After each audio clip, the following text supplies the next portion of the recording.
Welcome, my friends, to your seat at the table. This is Rick the Batman, your host and game master for the moment. Yes, maybe. This is Weston Games' Star Wars Gamemaster Kit.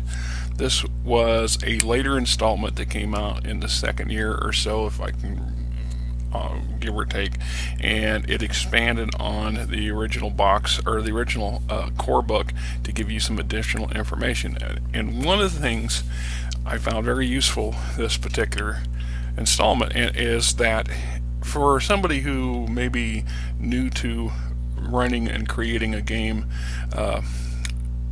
being a good storyteller, game master, is having some advice or useful things that you can, tools in your toolbox, if you will, to learn to become better at our craft. And experience is always the first and best way. Second is having, of course, a mutual supporting group of friends and associates who are into the same thing you are and have a wider range in view. And then, of course, having the kits or source books that give you additional advice. So this actually has a lot of material in it, and I'm going to avoid it being a very lengthy video, I'm going to just do it in two parts, right? So let's get this thing on the road. Of course, it is, the cover doubles as a screen for your game master, you know, traditional how we would like to set it up. If you're trying to hide it from your friends and people at the table, there's player information on the back so that it's not totally a lot of these do that, so you have some useful sides for them to reference, and then you have a lot of your basic and most important stuff at your fingertips. And whether you use this as intended, such as a screen to protect your dice rolls and things like this, or like I like to do when I have these things available, I often just use them as a placemat. And if you're going to do that and you're at a table where you do your typical gaming sidebar stuff, you might want to consider laminating it from past experience. But as always, a nice useful tool. Now, like I said, this particular one is broken into two parts. For the most part, there is an entire campaign laid out here for a group of novice players and a GM potentially, or you can utilize this as the formation of another campaign or something like this. It also has a section on creating rebel cells, or, you know, if you think about it for just a hair, I'm just saying, right, this is just my personal opinion, and make of it as you will. In Star Wars, I don't care what version you play, the newest, latest version today, or this archaic 30-year-old game system that I have that looks pretty much new, you know, because I took care of my stuff whenever, as much as I could, is that there's such a wide range of options in it. You do not have to follow the canon for Star Wars all that much. If you choose to get off onto a tangent, you can do so. You do not have to follow the hero's journey specifically. You don't have to be rebels. You don't have to be. You could, you know this. You know the score. There's unlimited possibilities for how your game campaign, your characters might play out, how they interact in the Star Wars universe. And one of those, of course, is being part of the Rebel Alliance and or Rebellion, or depending on how you look at it, whatever incarnation thereof, and throughout history. Traditionally, usually having a core group of players, you 3 to 4, 5, some cases 6, I guess, 2 to 6. Excuse me, it's still fairly early in the morning for me, and though I'm always tired. It's just the weird schedules I keep all week. Having run into this issue in the past once or twice. Is I got a group of players and they want to do this, they want to do that. Well, they can't. Well, they can all be starfighter pilots and they can be part of a squadron that goes out and does missions and things like this. Usually, though, it's a group of jack of all trades, a group of specialists or people that don't quite fit in the mold. Several scenes from Rogue One really hit home in this sort of thing. These are the people. Your characters are specials. They're special people. They're cut above the notch. There's a reason why they're considered heroes or anti-heroes, depending on how your campaign plays out. And one of the challenges for them is to fit them in a niche, and a lot of times they're troubleshooters. They're like special ops or special agents who go out and do this and do that. Well, this particular kit, this Gamemaster extension, gives you some options in how to go about running a group like that. And one, of course, is going into an area that the rebellion hasn't got a foothold in yet, or toehold in yet, and establishing that toehold and doing it in a way that makes sense and isn't too off script, if you will. So that's one of those things I liked about this particular book. And so from the campaign, from the GM perspective, especially from a new player or a new game master who's still learning how to do things well, we run a section on how to run a campaign, how to set it up. So now I've got the rule books. Now what do I do? It says particularly useful for beginning game masters. Experienced game masters find a campaign story entertaining as well. Campaign pack is an easy way to start an interesting, exciting storyline with a minimum of hassle.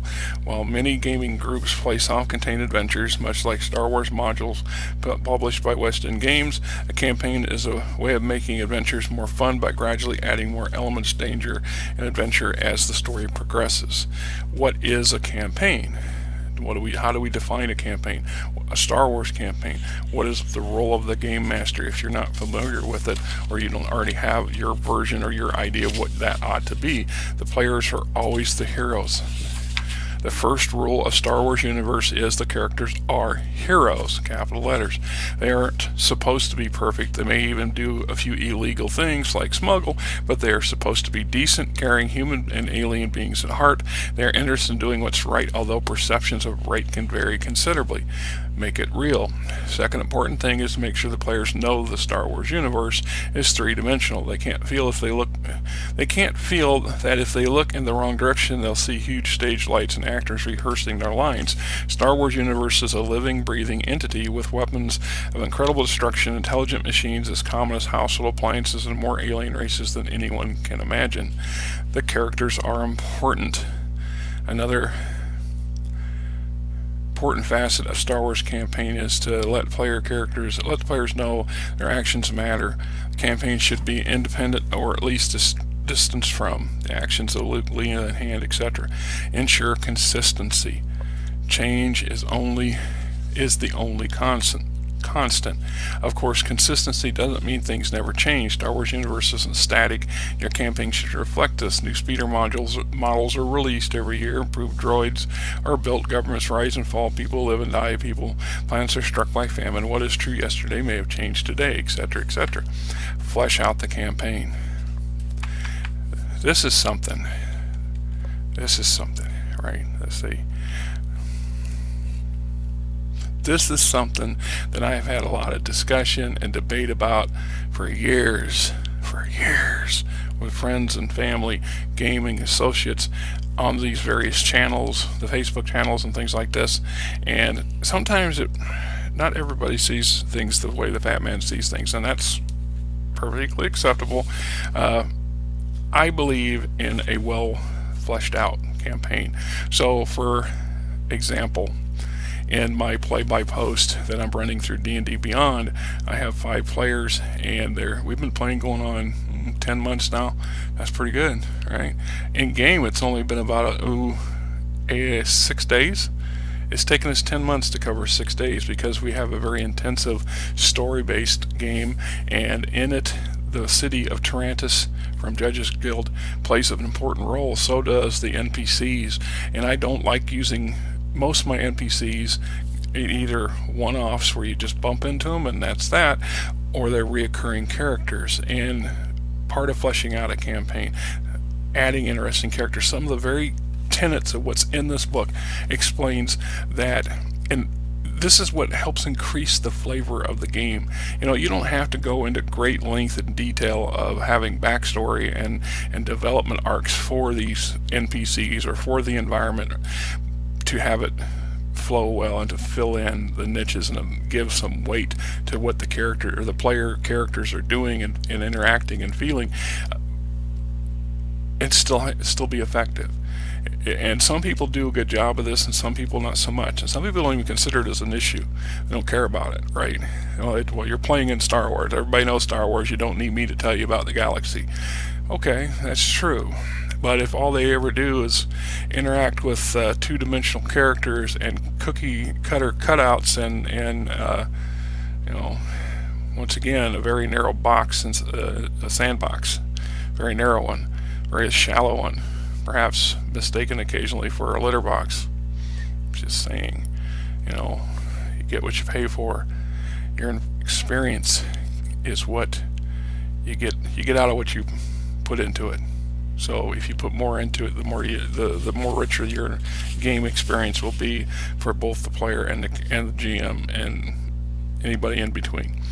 So add interesting characters, keep the players challenged, try to invoke a cinematic feel. See, like, here's just, in Star Wars, the game must live up to expectations of Star Wars fans. There's no time to discuss the finer points of hyperspace technology. Instead, the rebels must hope they made their astrogation roll and hope for the best. A great way to keep the feel appropriate is to use various cinematic techniques, etc., etc. So, setting up your campaign. Why are they together? Many character groups feature an unusual collection of personality types. It's not uncommon to have a pair of brash pilots, an alien student of the Force, a smuggler, and a bounty hunter adventuring together, often for no apparent reason. The players or you must have a reason for this group to be together. Are the characters rebels? Are they forced to work together as a team of specialists? Or do they stay together due to a real bond of friendship and trust? Have the criminal types reformed, etc., etc., blah, blah, blah goes, are they constantly getting assignments from rebel supervisors, or they just seem to uncover their own adventures? Does the campaign seem to happen around them? So if they are dragged into the storyline with no choice in the matter, are the characters linked by a common foe? Did the characters know each other before the campaign, or do they meet and have mutual dependence keeping them together? Are characters independent tramp freighter pilots who gradually get pulled into the rebellion? The campaign must provide a reason to get the characters together and to keep them together. Strongly suggested that you emphasize that the characters are supposed to be heroes. Evil behavior can be rewarded with dark side points, and worse yet, retribution from upset Gamemaster characters who can easily eliminate the offending player character. This is another topic and theme that's common. Why are you together? What's your group point? We just 4 or 5 people got together at a bar and decided to go on an adventure. Once again, you do not have to have an extremely elaborate why and the backstory, but you should have at least a notation. You should have a little note somewhere saying, this was the initial reason that this group of characters got together and went on this adventure, or got drug into something, or were running from something, and they all found themselves mutually in the same boat with an opportunity, etc., etc. There's good reasons for this stuff. The consistency, it helps. It also gives the characters an anchor point, a reason in the back of their head. It's not just something. It's just like when you create your character backstory. This has been a long debate over how much and how little is needed. I've seen some very elaborate multi-page backstories that go into great detail, and unfortunately, while they think they're giving their character a lot of room, they've actually tied the character up in knots and made it so how do you figure you were related to this, that, and the other thing, as opposed to, I've seen some very short backstories that were pointless. Joe's a fighter pilot, and that's all he ever wanted to do.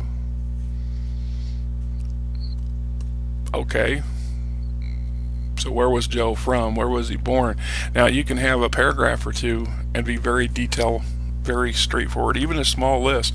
This is Joe, this is what he did, this is why he did it, this is when he started, this was the age he did it, he was born on this planet, this happened or not happened. It doesn't have to be very extensive, but there usually should be something there. And it's the same thing with why the group is together. It helps in the long term, especially if you're running a campaign.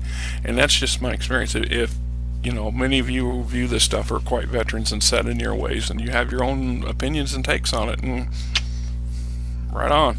That is the way it's going to go. And in my world, I'm not going to sit here and hold a blaster to your head and say you're gonna do it my way. No, I try to be real flexible with my players when it all possible, because things can change. But having already established something is probably a better way of dealing with stuff. Where are we? Who will we run into? Having a base of operations and room for expansion. Something that I've noticed from past experience when I play as a player with GMs who are not totally either committed to running a campaign or really don't have a good grasp, in my personal opinion, on what they need to know or should know on how to handle a campaign. A viable campaign leaves room for expansion. Just because the new Death Star is destroyed, you shouldn't assume that Luke, Leia, and Han retired. There were other battles to be fought, other worlds to save, other dangers to eliminate. In short, a hero's work is never done. Never lock a campaign into a situation where there's no room for change. For example, the supplement's conclusion recommends that the characters move on to another sector of the space to continue to fight against the Empire. Just as change is inevitable, so will new challenges be brought to the players. Don't map out everything at the start. Leave a few loose ends have to be wrapped up later. Once again, we're back to that. Having some reasonable backstory, some reasonable reasons why the group got together, why they stayed together, how they came about. Now, I'm also often will start a game group at an advanced level, because there's so much more fun and bells and whistles to be had if you begin at 5th level instead of 1st level. Although I've run some pretty fun campaigns where everybody started from nothing and worked their way up.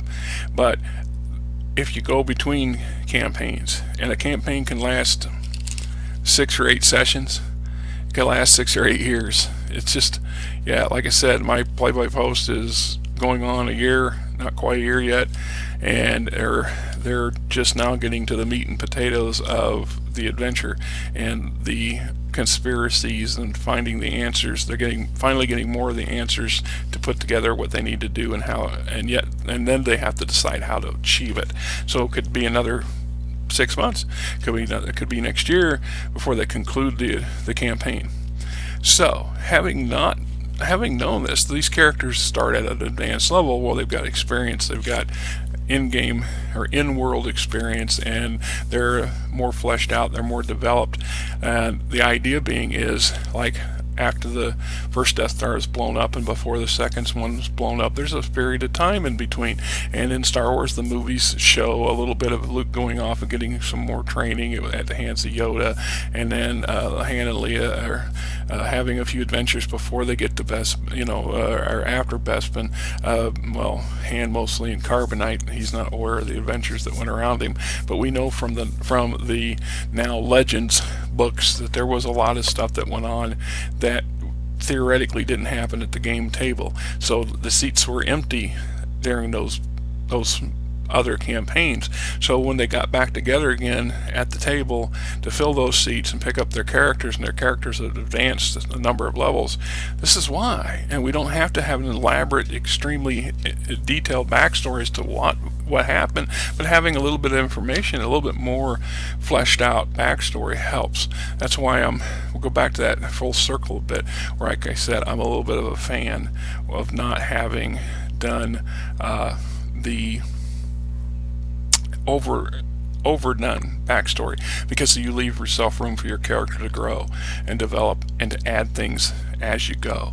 And if you play that character again, leave this campaign in a couple months or a year later, you pick these characters up to start a new campaign. See, one of my last gaming group, which was probably been 5 years, 6 years ago, where I had a consistent group for quite a while. That's how we would often do this. We would play Star Wars for a number of months, and then we would either conclude a mini campaign and get bored with it, and then switch over to Dungeons and Dragons or something else and play that for 6 or 8 months with potentially somebody else running something, and then we would come back to Star Wars again, or we would go back to Dungeons and Dragons, and we'd just make a decision: are we going to pick up the characters we had before and add a couple levels, just so that they were living their life and doing their thing while we were in this hiatus stage, or are we going to start brand new and fresh? And sometimes it's fun to pick up the old stuff and continue with a new adventure, right? That's just my take on that. As always, my opinion. It's a matter of how you want to look at it.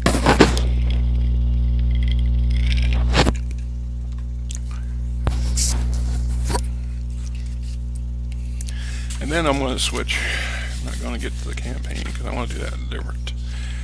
Let's see if I can find Kraken.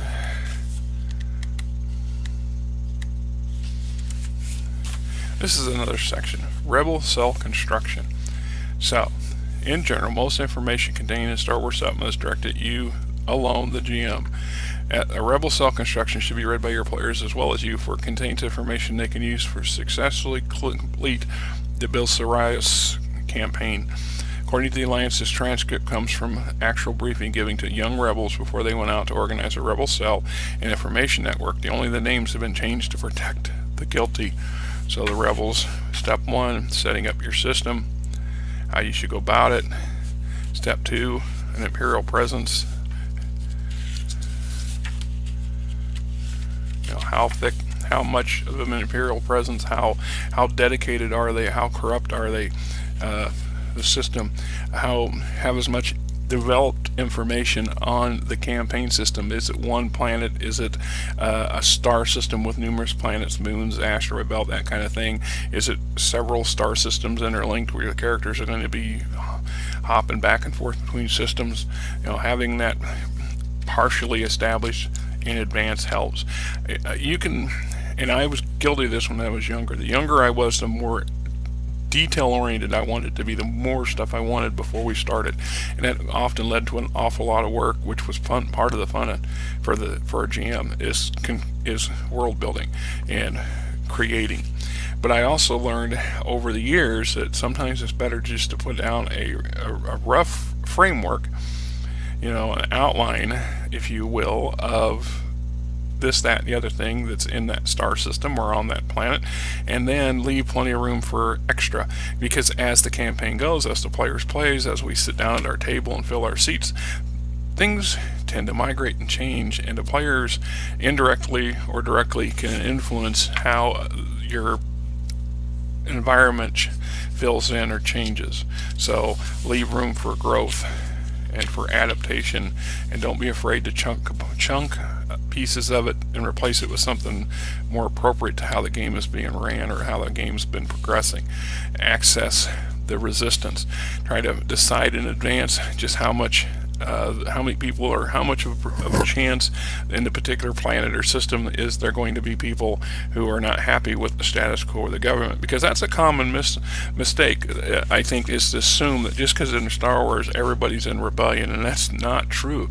The lion's share of the worlds, and they talk about that in here too, is that the lion's share of worlds and star systems were actually quite content, if not at least indifferent during the Empire, to the Empire. They weren't under the boot of the stormtrooper all the time. They were part of a big galactic government, and they were law-abiding citizens going about their lives, and no different than before. And you got a handful of agitators out there trying to bring the system down. So truth is, finding those agitators is part of this rebel cell's job, is to find some people that are dissatisfied and then get them involved, and then through them encourage them to find others and get them involved. And your initial characters should have only information about certain people, and then the next and the next they should have no information about these other than they know they exist. So they would go to so-and-so here to talk to so-and-so, who then tells so-and-so to do something or gets them to do it. So we're talking organization of a cell. Just going on and talking. Yeah. Then we got changed episode 1 of Changing Mouse. This is the campaign itself. Alright. Yeah, good stuff. So, like I said, and this is just my opinion on this subject, that it's always, you're never too old to learn something new. You can always learn new things from somebody else's take on something and how they deal with it. It's one of the reasons I enjoy the Facebook channels that I am involved with, sometimes more aggressively involved than other times. But the whole point, though, is that we try to become more proficient in our craft, if you will, to understand that there's good reasons for good ways and bad ways to develop a campaign or a session. If you're only having a one-off, one-session thing, it's just about getting together and having some fun, and most of the background details are pointless because you're not going to have enough time to invest in them to really care. But the longer a campaign goes, the more vested they're going to get. Like I said, in my my Dungeons and Dragons 5th edition play-by post, there's a conspiracy to bring down the government or elements within the government, and they're discovered that it's being propelled by a group of vampires, and these vampires have different agendas and they don't agree with each other.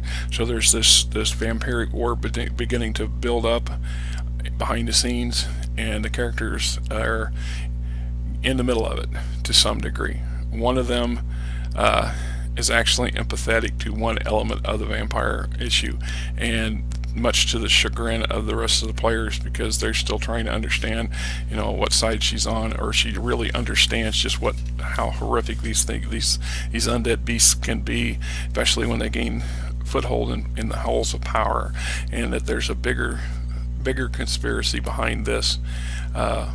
Somebody pulling the strings that's not who they originally thought, and now they're starting to get answers or questions. They're developing more questions that need more answers, and that's the wheels within wheels that I truly enjoy in running a campaign of this magnitude. And so far the players have too. These are pretty dedicated players, that most of them have had some come and go, some that couldn't adapt to the style, some that just really didn't have the time to devote to the style. And I don't really think it takes too much. I mean, it can be 3 or 4 days between posts, but the posts are pretty rich and detailed, and the story's compelling enough to make them want to come back.